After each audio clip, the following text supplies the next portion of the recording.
Good morning, everyone. My name is Nick Brown, the Washington State Attorney. A host of people from the Attorney General's office, from the ACLU, Washington Bus, and One America. This morning, the state of Washington, along with Oregon, Arizona, and Illinois, filed suit in the Western District of Washington against the President of the United States for his unconstitutional, un-American, and cruel action in his attempt to redefine what it means to be an American. The President's executive order claiming to end birthright citizenship in the United States is plainly and obviously illegal. Washington will not abide by such harmful and unjust action. At its heart, our case is about the meaning and value of American citizenship. On Monday, one man, the President, said that the citizenship of millions of Americans born to immigrants in this country means less. That the children of immigrants born into citizenship don't have as much value in this country as others. He is wrong. We all recognize that the President began his political career in large part by inciting fear and hatred against immigrant communities. Now he wants to redefine American citizenship altogether. But he cannot. One man cannot simply erase what the meaning of the Constitution is, not even the President. Birthright citizenship has been the law in this country for over 150 years. It is in the Constitution for a reason. It was born of the Civil War, when our nation had a population of formerly enslaved people who were in effect stateless. Birthright citizenship was affirmed by the Supreme Court to apply to the children of non-citizens during the time of the Chinese Exclusion Act. Birthright citizenship makes clear that citizenship cannot be conditions on one's race, ethnicity, or where their parents came from. What's not in the Constitution is anything saying the President has the authority to decide who is granted citizenship. Generations of policymakers and lawmakers in this country, from the Supreme Court to Congress, and until now the executive branch, have upheld this right throughout our history. Here's what the impact of this order would have. The President's executive order would deny citizenship to 150,000 newborn children each year in the United States.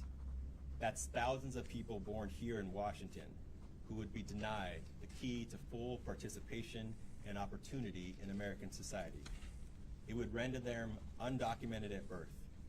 It could even render them the citizens. That's why we filed suit today and are challenging the President's unconstitutional actions. The claims in our complaint are straightforward. There are two of them.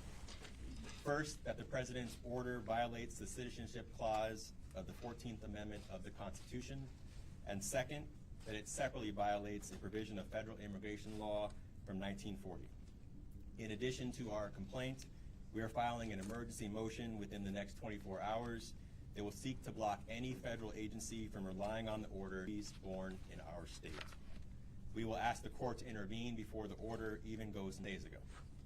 And I swore an oath to defend the Constitution of the United States of America and the Constitution and laws of the state of Washington. This case is in furtherance of that oath. It is our obligation to protect Washingtonians from unjust actions, no matter where they arise. We are joined today is so important, but I'd like to invite one of them up here to follow me. That's Monica Mendoza-Coffin.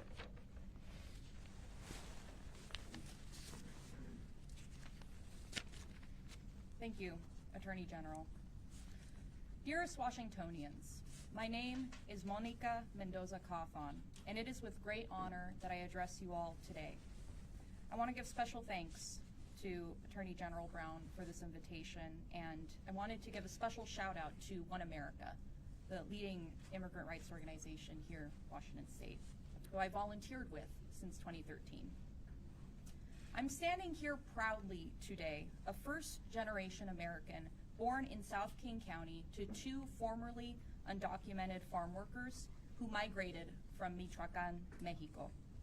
My parents came here with the promise of an American dream, the promise of freedom, of democracy. Largely thanks to their sacrifices, I was able to become a first-generation college graduate and now a first-generation law school graduate set to take the bar exam later this year. Unfortunately, we are in a dark time in our national government where the dreams of my parents are threatened to be taken away for so many people in the future. As mentioned, just yesterday, Trump announced with an executive order that he would attempt to take away birthright citizenship, among a series of other orders. I understand that many may feel frightened, scared, worried. Perhaps you may be in my situation. You recently became a citizen, an expecting parent. Please know that here in Washington, our leaders will do everything they can to ensure that every immigrant is safe, that attempted orders like these are simply attempts. For even if our national leaders will try to do away with what is legal, have solace in the fact that our Attorney General will ensure that Washington remains safe for immigrants, that the law will be upheld, Constitution, the 14th Amendment, and he will fight to keep the promise of liberty, truth, and justice for all enshrined. I thank Attorney General Brown and all in his office for their work to uphold this promise. Thank you. Thank you, Monica. I also want to give special recognition and thanks to Governor Ferguson, former Attorney General of this office, for doing a tremendous amount of work over the past year to prepare us for a myriad of anticipated actions by the new presidential administration. And AG Ferguson, now Governor Ferguson, and his team have worked really collaboratively with Attorney Generals across the country and have put in a tremendous amount of work to get us ready for a day like this. It is unfortunate that this day has come, but I want to give him recognition for all of the work that we've put in as an agency over the past year. I'm also joined by the leader of our Civil Rights Division, Colleen Melody, who leads a very hardworking staff of attorneys and paralegals and assistants who have led this case today and have put in a tremendous amount of work personally over the past year. And we will open it up for questions now. Attorney General, the cases are very similar. We're both challenging the birthright citizenship executive order. Our state case has 4 states in it. Theirs has, I believe, 17 or 18, and each state is talking about the impacts to their individual states, but at their heart, the claims are very similar. Here in Washington, as I've talked about, are working very collaboratively with other states and anticipate we'll have that same approach on other potential. Actually, I've got 4 questions. I'll give you one, Joe. What are the specific and unique harms to Washington? Well, there are 2 principally. One, let's focus on the people. There are people who will be born here in this state in the coming days, in the coming weeks, in the coming months, who will no longer, if this attempt or this order took effect, would no longer be considered citizens of the United States of America. They would be denied some of their basic rights as Americans. They would be denied the opportunity to have a passport, to claim their citizenship. All things that generations of Americans have been granted as a matter of law, all things that are plainly and obviously protected by our Constitution. And so I am really focused on what is the impact to those individual people. It would also have impact to the state of Washington. We receive as a state in a myriad of different issues around healthcare, education, funding for the services that we provide to people in this state, in part from the federal government. And when the federal government and the president unilaterally is trying to deny their citizenship, that would have an immediate impact on our ability to care for the health and well-being of the people in our state. So there is a direct personal and individual impact to thousands of Washingtonians and a direct impact to the financial well-being of the state of Washington. Sir? You mentioned that the Supreme Court last ruled on this through that process again. Do you think that's the goal of this executive order? Well, we have a long way to go, right? So we filed a case in the Western District. There was a similar case filed in the District of Massachusetts. So we have a preliminary complaint and pending a motion in the district court level, and we'll make our claims plain there. But as I said, this is plainly illegal. This one is fairly obvious. Not only is it spelled out explicitly in our Constitution, the Supreme Court has specifically weighed in on this case. The case out of San Francisco following the Chinese Exclusion Act was plain on its face. This one is an obvious one.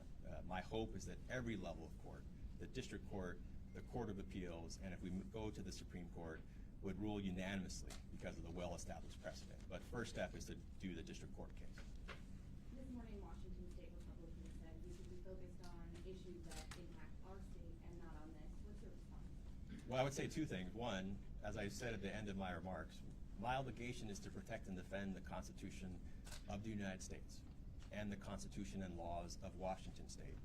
I would think that everyone in the legislature, regardless of party, would want me to uphold my obligation. And it is in my judgment and the judgment of this team that the president's order violates the law. So I do not think that my friends in the legislature of any party would want me to simply ignore that. Second, what I would say is this is harming Washingtonians. This will harm Washingtonians by denying them the rights of Americans that they are entitled to as a matter of law. And it would harm the state of Washington, citizens included, by putting a tremendous new financial burden on us, on the taxpayers here in Washington, to fund all these vital services that the federal government now helps provide. So I would say that this action does exactly that, to protect Washingtonians and defend our Constitution, and I'm sure they would want me to do that. There was a recent poll that says 51% of Washingtonians believe that we should be adhering to the Trump administration's policies. Kind of a twofold question here. What do you say to those folks? I mean, it's 51%. 40% of others say we should resist, with a 9% saying they have no opinion. Then, we've also seen a majority of conservatives say that they want to focus on the part of the phrase of the 14th Amendment that says subject to thereof, or the jurisdiction to subject to thereof. How do you anticipate, or if the Trump administration does narrow focus on that particular portion of the amendment, what would happen then?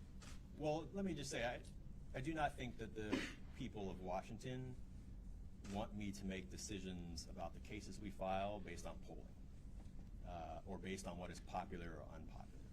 We will bring actions to defend Washington's laws and the United States Constitution if 1% of the people think it was the right decision. If I think that it violates our law, that it harms Washingtonians, and that we are the right venue to bring a case, we will do that. And so I'm certainly not driven by polling. A second, certainly I've read the president's executive order. It is, in my view, a rather fringe theory that this clause changes decades and generations of legal precedent upheld by our Supreme Court. So I think it is a very fringe theory that has developed in recent time, but I feel quite confident in the strength of our complaint, that the court will agree with us and with our partners in other states and advocacy groups that are bringing their own cases. Just tell us a little bit more about why you're confident that this is a good case to bring in the Western District of Washington as opposed to one of the other districts of the states that joined on this complaint, and also how you see your future interactions. Well, as I said, we believe there are direct impacts here, and that is why we decided to bring a case here. We are partnering with a handful of other states that have similar impacts in their own states, and this is also a district that has heard in our bench here in Washington. So I feel like this is the right place to be, but it's really the facts and the people that are impacted that are driving this lawsuit. Moving forward, there were a myriad of executive orders that were issued yesterday. Our team has spent a lot of time looking through those. We will continue to evaluate those. There are going to be things that President Trump and his team do that I don't like, that are plainly illegal, that follow precedent, that are done with congressional support. And it is not my goal to challenge every single thing that comes to the Trump administration. And there might be opportunities for us to work collaboratively. But again, my obligation is to protect the people of this state and the laws of this state, and that is why we have brought this particular suit.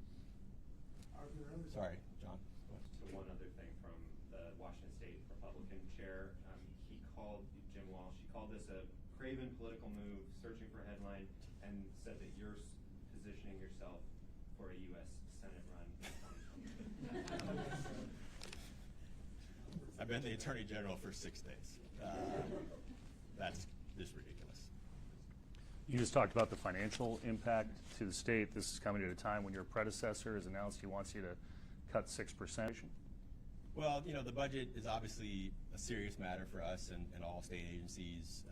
I do think that the state is facing a real important debate over the next few months, how to fund state government. We as an agency will be looking for savings that we can make. We obviously don't have the same obligation to make a 6% cut like the agencies that are responsible for Governor Ferguson, but we do take that directive very seriously, that there are savings that need to be found. What I will also say is that the any legal purposes fund that has funded so much of the great work of this office over the last many years, part of that fund funds this type of case. It funds civil rights work, environmental enforcement, consumer protection, and the like. But I do think it is our obligation as an agency to work really collaboratively with the governor's office, with the legislature, to find savings where we can, but also to advocate for the impact this agency in particular has for all of Washington. Number 2, John. Okay, President Trump has issued countless executive orders yesterday. Are you anticipating in the next 2 or 3 weeks filing lawsuits against any of the other ones? My bottom line is, are we going to show up here every other day for it? I won't be here every other day. Look, we have a series of executive orders yesterday. There will be more that will come. This team will continue to do what it has done over the past year, is to look at those very closely and see if there are things that violate our laws and harm to offended by the pardoning of 1,500 people that stormed our Capitol, that assaulted law enforcement, and that plainly violated the law. But the president has wide pardon power. We will look at those orders closely, but I don't anticipate, for example, anything the state of Washington or other states could do to undermine that. But it is personally offensive to me. When I was U.S. Attorney, we had people dedicated from this district working with the main justice lawyers and staff to help support that effort. There was, I think, a few dozen convicted and sentenced for their unlawful and criminal action, and they have all now been pardoned. I think that is a travesty of justice. It doesn't mean that we should sue about it. So there will be things in that category, movements and comments and things that are put out during the course of the campaign. There will be other things where Washington is involved in litigation. But I do not intend or plan on being here every other day. But this particular case around birthright citizenship is so plainly and obviously illegal and so harmful and so un-American that litigation was appropriate. You want to do it? Okay. There's some questions online and on the phone. So. Hi, can you guys hear me all right? Yes. Yes. So just to come back to that question about the other lawsuits, at this point we understand that there's been 4 separate federal lawsuits challenging this executive order by a combined 22 different states and 2 cities. To the extent that filing so many different cases in different jurisdictions could actually harm the cause, I guess what are the specific unique threats that this is, and what's your response to criticism that this lawsuit could amount to just political showboating rather than an effective, unified democratic response? Well, look, I do think there's going to be a myriad of cases brought by other states, obviously by individual interest groups, and I think in this particular executive order, we're likely to see, potentially dozens of cases. This is a matter of such seriousness that I do not worry about multiple cases being brought in multiple places. In fact, I think there are often times where it is beneficial for many courts to hear about the tremendous impact every harms are. And I think that is a good thing in this case, to demonstrate to courts all across the United States the harm in those specific communities. And in this instance, at least, I do see tremendous benefit in bringing multiple cases. I'm not concerning myself about the idea that this is political grandstanding. Look, I have no interest in continuing to sue the President of the United States, whether it's Donald Trump or whoever the next president is. But it is my oath to defend the Constitution. And the vast majority of lawyers, academics who have looked at birthright citizenship know that this violates the law. They understand that the arguments that are being made by the Trump administration are fringe theories. The vast majority of scholars, including some of the most conservative jurists and lawyers in America, have repeatedly said that birthright citizenship is the law of the land and that no executive can simply undermine that foundational American principle because he doesn't like immigrants. And that is what has happened here. We have another one on that? Josh. Give you. Okay, unmuted.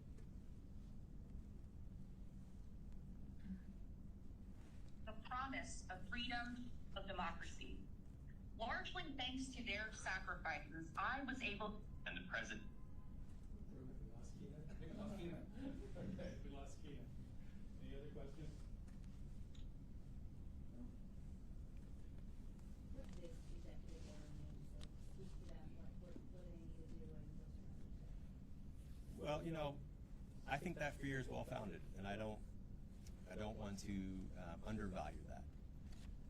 All throughout the president's campaign, and indeed most of his political career, so much of his actions have been driven by pitting people against each other, by driving hatred and fear towards the unknown, towards people that are marginalized, and there will be real impacts from the president's actions.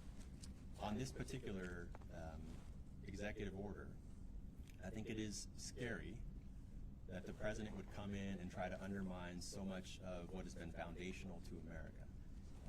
And so my message to the people of Washington, both the people that are directly impacted, to their family members, and people who will have no personal impact, is that we will do everything in our power to defend the law and to protect people. And this is a case that is worth bringing, and I'm confident of our chances moving forward. Okay, we'll stop there. Thank you again, everyone, and thank you to the team, all the people of this office. The people behind me is just a small representation of the many people hours that has gone into being prepared for today and being prepared for the future. So thank you for coming.